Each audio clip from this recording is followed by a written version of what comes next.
എന്റെ കുട്ടുവിന്. മതിച്ചേട്ടനുള്ള കത്ത് മതിച്ചേട്ടൻ തന്നെ വായിക്കണോ? വായിച്ചോ. ഞാൻ വായിച്ചാ മതി ഒന്ന്. വേണ്ട, നീ വായിക്കണ്ട. വൃത്തിയുടെ ശബ്ദത്തിൽ കത്ത് കേൾക്കണ്ട. മീനാക്ഷി വായിച്ചോ? മാത്രം മാറ്റിക്കോ. എന്റെ കുട്ടുവിന്. മധുരമായ ജീവിതമേകിയ, എത്രയോ മധുരമായ രാഗങ്ങൾ കോർത്ത് മധുര മനോഹര ഗാനമാക്കിയ എന്റെ സ്വന്തം കുട്ടുവിനോട്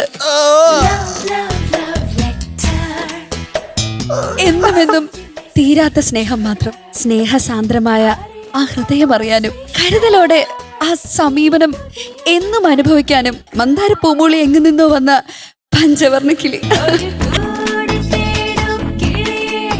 ചെന്താർമൊഴി പോലുള്ള പ്രേമഗാനങ്ങൾ ഒട്ടുമേ മധുരിമ ചോരാതെ എല്ലാ അർത്ഥങ്ങളിലും എനിക്ക് മാത്രമായി കേൾക്കുവാനും സാധിക്കുന്നതിന് ഈശ്വരനോട് എന്നും നന്ദി മാത്രം. ഏറെ സ്നേഹത്തോടെ കുട്ടുവിന്റെ മാത്രം കുഞ്ഞു.